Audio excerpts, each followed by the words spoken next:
자, 오늘은 가족 이야기를 좀 해보겠습니다. 자, 가족의 달인 5월인데 우리가 보통 가족 그러면은 아빠, 엄마, 아이들, 또 할아버지, 할머니 이렇게 뭔가 혈연을 공유하고 있는 또 부부 관계는 또 결혼이라고 하는 그런 관계가 있고요. 이런 정도를 우리가 이제 가족이라고 이야기하는데 최근에 가족의 좀 범위가 바뀌어야 된다. 이런 이제 주장도 나오고 있습니다. 주민당 등록상에 이 가족이 규정되어 있었다면 이제는 뭐 동거인도 가족에 포함해야 된다. 되는 것 아니냐. 이런 얘기가 나오는데 우선 하 소장님 어떻게 보십니까? 이게 생활 동반자법이라고 해서요. 네. 유럽 같은 데서는 이미 예전부터 있었고 한국에서도 논의가 생긴 지는 좀 오래됐어요. 예전에 국회에서는 이제 진선미 의원 주도로 이제 얘기를 했는데 네. 말하자면 이제 동거, 사실혼, 뭐 동성 커플 이런 사람들은 이제 법제도가 지켜주질 못하니까 제도권 하나 조금 보호를 해주자 이런 거거든요. 이를테면 네. 병원 같은데 이제 응급실에 갑자기 실려가서 수술을 해야 되는 경우가 있지 않습니까? 보호자 동의 필요하다 그러잖아요. 네, 보호자 동의가 필요한데 사실상 이제 멀리 가족들은 떨어져 있고 같이 동거인이 살고 있는데 실질적인 보호자의 역할을 하면서도 법제도가 그거를 보장해주지 않기 때문에 어떤 보호자의 지위는 못 가지는 그런 사례들이 있거든요. 그리고 심지어는 소위 사회에서는 이제 없는 이만 못한 가족, 뭐 가족보다 더 가족 같은 경우 이런 얘기 많이 하잖아요. 그렇죠. 그래서 이제 많이 좀 변해가야 하는 제도가 좀 보호해줘야 되는데 근데 제가 좀 아쉬운 거는 그 어떤 사람들은 가족은 아니지만 같이 살고 있고 예. 가족은 몇 년 정도 만에 뭐 한 번씩 볼까 그렇죠. 말까한 그런 상황들도 많으니까요. 가족의 범위의 변화 이건 어떻게 보세요? 지금 굉장히 좋은 말씀 해주셨는데요. 저는 현재적인 의미의 가족은 앞으로 변화할 수밖에 없을 것 같아요. 네. 왜냐하면 지금 다 1인 가구 자체가 너무 많이 늘어나고 있지 않습니까?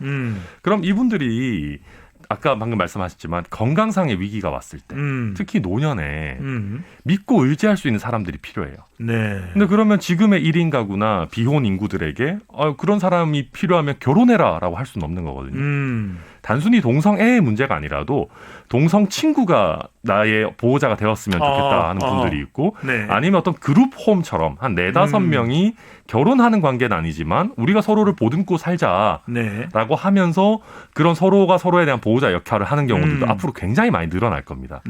그렇기 때문에 지금 우리가 생각하는 아빠, 엄마, 애 둘 있는 그런 정상 가족은 이미 우리 사회에서 대세에서 밀려나고 있는 추세라고 봐야 되고 결국 이렇게 결혼이 당연하지 않는 사회에 맞는 새로운 가족 모델을 꼭 만들어내야 된다. 그렇게 보고 있습니다. 변화는 이해가 되는데 하 소장님 이럴 수도 있잖아요. 아니 이게 이렇게 되면은 누가 가족인지 어떻게 알겠어요? 정말 이 가족이 해체되는 혼란이 오지 않겠어요? 그럼 재산은 누가 지내나요? 이런 또 비판도 있을 것 같은데요. 그렇죠. 그 이제 방금 말씀하신 것처럼 약간 유교적 인식이라든가 이런 잔재들이 남아 있는 거고 가족이 해체되면 어떡하냐는 질문이 타당한데 이미 해체되고 있습니다. 사실은 이제 막을 수 있는 부분이 아니고요. 이미 방금 천하람 위원장님 말씀하셨다시피 대세가 되고 있는 부분이 있고요. 그다음에 이런 부분이 있습니다. 우리가 의외로 생애 주기별로 가정의 형태가 계속 달라집니다. 저 같은 경우는 지금 1인 가정이죠. 뭐 한 10년 전까지만 해도 부모님들이랑 같이 살았으니까 4인 가구였고요. 또 얼마 전에는 친구나 동생이랑 살았던 적도 있습니다. 이런 식으로 그때그때 가족이 달라지거든요. 근데 그럴 때마다 같이 사는 사람을 어떤 법제도 안에 지금 법제도에 맞춰서 어떻게 할 수는 없지 않습니까? 그러니까 조금 더 라이트한 버전의 어떤 제도가 필요한 거죠. 가벼운 버전에. 그래서 지금 내가 지금 살고 있는 가족은 이 사람이다라는 그 보호자의 지위를 획득할 수 있는 그런 제도적 상상력이 좀 필요한 거죠. 네, 변하긴 변할 수밖에 없을 텐데 어떻게 대응하는 것이 중요할 텐데요. 가족의 재구성에 대해서 전문가 의견을 좀 듣고 계속 이어가도록 하겠습니다. 서울여자대학교 사회복지학과 정재훈 교수님 연결합니다. 정 교수님. 네, 안녕하세요. 네. 교수님 오늘 이제 가족의 재구성에 대한 이야기를 하고 있는데 가족의 범위 확장이 필요한 겁니까? 필요하다면 어떤 식으로 확장이 돼야 되는 걸까요? 네, 그 첫 번째 생각할 수 있는 것은 아까 뭐 말씀들 하셨는데 생활 공동체. 그래서 아플 때 누군가가 병원에 가서 보증을 서줄 수 있는 어떤 그런 생활 공동체 개념도 생각해 볼 수 있겠고요. 그다음에는 이제 그 아이를 키우면 그냥 가족인 거죠, 사실. 그러니까 성년이 성인이 어린 아이를 키우면은 또 이제 가족의 개념으로 봐야 되겠다. 아하.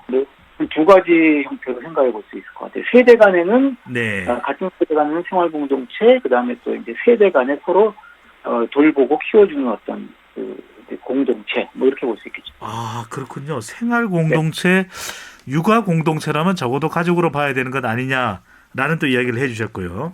예, 그 한기입니다. 그 저처럼 결혼 아직 안 한 미혼자들 가운데서는 아무래도 결혼보다는 같이 사는 사람들, 동거인들도 가족으로 봐야 한다는 그런 주장도 있는데요. 일단 가족이라는 개념이 변화되는 게 자연스러운 흐름은 맞는 거죠? 그렇죠. 그러니까 사실은 이제 비혼으로 같이 사셔도 그 신혼부부 행복주택이라는 게 있잖아요. 그거 사실 신청할 수 있으셔야죠. 뭐 1년 안으로 청첩장 가지고 혼인신고 해야 된다는 조건이 없어도.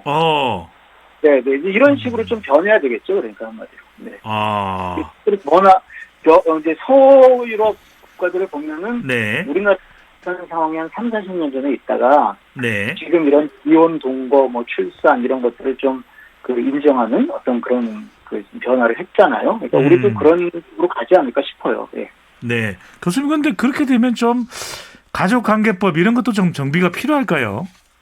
네, 그러니까 뭐 민법상의 뭐 변호사께서 더 잘 아시겠지만 이제 민법상의 이제 가족 개념, 네. 뭐 내지는 지금 이제 건강가정 기본법이라는 게 있는데 거기에서 가족은 뭐 혼인, 혈연, 입양 뭐 이렇게만 제한을 해놨거든요. 네. 가족의 구성적. 그러니까 이제 그런 이제 건강가정 기본법이나 그다음에 이제 민법 이런 것들이 변해야 될 테고 특히 이제 민법에서 그 아버지 중심, 부계 혈통주의가 좀 변해야 되지 않을까. 네, 이렇게 볼 수 있겠죠. 네. 천하람입니다. 그 방송인 사유리 씨 비혼 출산이 있다 보니까 사회적으로 이슈가 많이 됐었지 않습니까? 그러니까 이 부분 응원하시는 분들도 계시지만 이게 좀 이해하기 어렵다라는 분들도 많이 계시는데요. 그렇죠. 예, 비혼모에 대해서 사회적인 논의가 어느 정도 진행이 되고 있습니까? 이게 낯선 건 가장 한 사람이 가족을 먹여 살릴 수 있었던 시대를 우리가 3, 40년 살아온 거예요. 우리가 이제 산업화 세대라고 하죠. 근데 이제는 아니잖아요. 그러니까 이제 내가 살아갈 수 있는 능력만 있으면 그 범위에서 내가 원하는 삶을 선택하는 경향이 늘어날 것이고 늘어난 어떤 한 형태가 사유리 씨의 사례라고 볼 수 있을 것 같고 네. 근데 이제 누가 돈을 보태주는 것도 아닌데 이제 그 사람의 선택이 내 삶을 방해하는 것이 아니라면 그냥 선택 자체를 존중해주는 태도가 필요하지 않을까. 그러니까 이게 뭐 이제 지금까지 어떤 가장 이 개념에서 생각하면은 낯설 수 있지만 이제는 이제 그런 1인 가부장, 1인 남성 부양자 모델 뭐 이런 것들이 뭐 사실상 사라졌잖아요. 요즘 맞벌이 다 되는데. 네, 이제 그렇게 이런 맥락에서 볼 수 있을 것 같아요. 네, 그렇군요. 뭐 이제 변화는 뭐 불가피해 보이기도 합니다. 같은 뭐 우리가 얼마만큼 잘 또 정리를 하는가도 중요할 텐데 해외의 경우는 어떤가요? 이제 프랑스의 그 뭐 이제 팍스라고 그 사회연대 계약 이야기 하는데, 네, 그런 식으로 따지면 이제 생활 동반자라면 그 자체를 존중해주는 어떤 그런 사실 이제 프랑스 이야기를 하지만 서유럽 국가가 사실상 다 그렇게 산다고 생각하시면 되는 거예요. 네. 생활 동반자로서 사는 형태도 존중을 해주고 또 지원을 해주고. 예. 알겠습니다. 우리와는 조금 다른 상황인 해외의 사례도 좀 잘 우리가 참고를 할 필요가 있어 보이네요. 교수님, 오늘 말씀 잘 들었습니다. 네, 감사합니다. 하 소장님, 근데 이제 지금 아직 미혼이잖아요. 미혼입니다. 근데 우리는 당연히 결혼을 해야 되고 또 아이를 낳아서 또 출산을 해야 되고 이 생각을 하는데 왜 우리가 가족의 재구성을 이야기하면서 동거하거나 비혼모도 결혼을 하지 않고도 아이를 가지는 비혼모의 경우에도 가족으로 포함을 해야 된다는 이야기가 왜 나오게 되는 걸까요? 조금 더 폭넓고 공정하게 얘기하면 비혼모뿐만 아니라 비혼부 이야기도 같이 해야 될 것 같고요. 이번에 나온 건강가족 기본 그 계획에도 그 비혼부 정책이 들어 있는데요. 네. 이게 저 이제 미혼 입장에서 말씀을 드리면 결혼하고 싶다는 욕망이랑 아이를 갖고 싶다는 욕망이 좀 별도로 들거든요. 별도로 들지 않습니까? 그러니까 결혼을 해도 출산은 또 별개일 수가 있다. 예, 그래서 저는 뭐 아이를 갖고 싶으니까 아무나랑이라도 일단 결혼을 해야겠다 이런 생각 해본 적이 없거든요. 그러니까 결혼은 사랑하는 사람이랑 하고 싶은데 뭐 당장 아이는 낳고 싶고 이럴 수 있잖아요. 네. 근데 여성의 경우에는 아이를 낳고 싶지만 당장 사랑하는 사람이 없을 수 있죠. 사유리 씨처럼. 그렇다고 차일피일 기다릴 수도 없는 게 신체적인 한계가 또 있는 거 아니겠습니까? 네. 그런 경우에는 어떤 결단의 순간들이 필요한 거죠. 그래서 이런 다양한 형태의 어떤 동거나 비혼모나 뭐 이런 것들이 나오기, 이런 유형의 삶들이 나오는 것 같아요. 네. 가족이라는 게 정말 법적인 의미도 있고 또 우리가 생각할 때 우리는 가족이잖아. 이렇게 일반적으로 친한 사람들을 호칭할 때 그렇게 표현도 씁니다. 네. 그런데 천 변호사님, 우선 가족을 법적으로 생각할 때는 어떤 범위인가요? 법적으로도 가족의 정의가 좀 몇 가지로 갈리는데요. 네. 우선 민법상, 우리가 정말 말 그대로 민법상 법적으로 얘기하는 것은 배우자, 그다음에 직계 존속, 직계 비속, 그다음에 형제 자매. 말 그대로 아까 말씀하신 것처럼 아버지, 어머니, 뭐 아들, 딸, 형제 자매이고요. 네. 그다음에 같이 살고 있는 경우에는 배우자의 뭐 직계 존속, 직계 비속, 그리고 배우자의 형제 자매, 이런 식으로까지 조금 더 확장이 됩니다. 동거하는 가족까지 그렇게 포함이 돼주고요. 그게 민법상 개념이고, 두 번째로는 우리가 현재도 건강가족기본법이라는 걸 이미 갖고 있습니다. 근데 그 법에서는 어떻게 조금 더 정책적으로 해놨는데요. 네. 가족은 혼인, 혈연, 입양으로 이루어진 사회의 기본 단위다. 이렇게 지금 얘기를 하고 있습니다. 네. 근데 아까 교수님도 말씀하셨지만 우리는 말 그대로 아직은 가족의 개념에 계약이 안 들어가 있습니다. 내가 원하는 사람과 가족으로 살고 싶다라는 네네. 거를 아직까지는 우리 법에서 포섭하지 않고 있고 혼인, 입양, 그런 출산 이런 식으로만 딱 가족의 범위가 굉장히 전통적인 의미로 네. 축소되어 있다. 이런 걸 아실 수가 있습니다. 가령 천 변호사님, 내가 천 변호사님과 가족이 되고 싶다, 법적인 가족이 되고 싶다, 이렇게 등록을 할 수 있는 방법이 있습니까? 없습니다. 저를 입양해 주셔야 됩니다.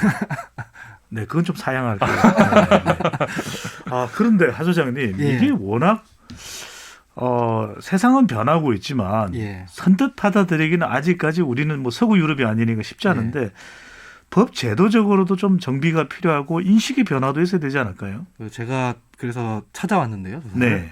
최근 뭐 한 2018, 19년도 조사인데요. 어떤 조사들 보면은 혼인, 혈연 외에도 생계와 주거를 공유하는 관계를 보고 가족이라고 인식한다. 혼인이 아니라도 그 응답이 70%에 육박하더라고요. 네, 그냥 주거랑 생계만 공유해도, 심지어는 정서적으로 친밀한 관계까지도 가족으로 인식한다는 응답이 또 그 만만치 않게 높았고요. 그러니까 네. 인식은 빠르게 개선돼 가고 있는 중이고요. 미국 같은 데서는 심지어 동성혼이 합헌이 되기도 했죠. 그러니까 이미 많이 해체되고 있는데 법 제도가 많이 좀 못 따라가고 있다, 이렇게 봐야 되는 게 맞지 않나 싶어요. 천 변호사님, 우리 정부의 관련 정책은 어떻다고 봐야 될까요? 이런 좀 세간의 가족의 범위에 대한 관련된 변화가 있잖아요. 앞서 이제 하 소장께서 말씀하신 이런 변화에 좀 귀 기울이는 노력이 있는 거예요? 아니면 아직까지 정부의 정책은 좀 유교적이고 기존의 정책에서 좀 못 벗어나고 있나요? 어떤가요? 저는 너무 늦다라고 봅니다. 그러니까 변화에 대응하는 부분이, 예를 들면 이제 특히 하나 유의해야 될 것이, 다양한 가족의 형태를 만들어내게 되면 동성애를 더 어떻게 보면 조장하는 것 아니냐, 이런 식의 반론들이 있어요. 근데 지금 이 다양한 혼인의 형태를 만들자는 게 단순히 동성애에 한정된 얘기가 전혀 아니거든요. 말 그대로 우리의 변화된 사회 구성에 맞는 지금 현실에 부합하는 가족 개념을 만들자라는 건데, 이런 지엽적인 반론에 붙잡혀 있을 때가 아니고 좀 더 적극적으로 실태 조사도 하고, 이거에 대해서 말 그대로 1인 가족들이나 노후에 지금 혼자 사시는 분들, 이분들이 친한 친구와 정말 가족이 될 수 있는 기회를 정부가 줘야 되는 것이거든요. 이런 거를 방임하고 있다. 특히 우리나라는 유교의 전통이 있긴 합니다만은 우리 인류의 역사를 아주 길게 놓고 보면 우리가 지금 말하는 남녀가 1인씩 결혼을 해서 애를 낳아서 사는 현대적 의미의 가족이 탄생한 거는 생각보다 그리 오래된 게 아니거든요. 왜냐하면 우리 부족 국가나 여러 가지 형태의 자연스러운 형태의 가족들이 계속 있어 왔었는데 단순히 전통이라는 이름에 얽매여 가지고 변화에 뒤처지다 보면 결국은 혼자 될 수밖에 없는 사람들이 생기는 거죠. 그런 부분들을 잘 케어해줘야 된다라고 봅니다. 알겠습니다. 하 소장님, 마지막으로 글쎄요, 이게 좀 우리 사회에 잘 적응되도록 하려면은 어떤 좀 사회적 또 이 공감대가 필요할까요? 저는 이제 아까 전에 얘기할 때 젠더 갈등 얘기도 나오고 동성혼 뭐 이런 얘기도 나왔는데, 이 얘기할 때 청년 의제랑 젠더 이슈가 무조건 끼어들게 됩니다. 얘기할 때 의외로. 근데 지금은 그걸 갈등을 이용하기만 하는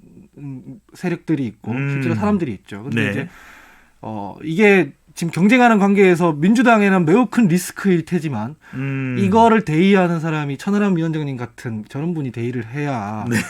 기식 개선이 됩니다. 지금 이걸 갈등을 이용하려고 하지 않고 그래서 전체적으로 공통의 어떤 그걸 환기시키려면 여야 구분 없이 이걸 네. 갈등을 해소하고 더 넓은 범위의 어떤 약자들을 다 제도적으로 포괄하려는 노력이 필요할 것 같습니다. 네, 좋습니다. 오늘 내용이 다소 파격적일 수는 있습니다. 하지만 새롭게 변하는 세상의 또 트렌드에 대해서 우리가 더 이해를 좀 가져보는 그런 시간이 되었으면 좋겠습니다. 자, 두 분 말씀 오늘 여기까지 듣도록 하겠습니다. 고맙습니다. 감사합니다. 네, 감사합니다.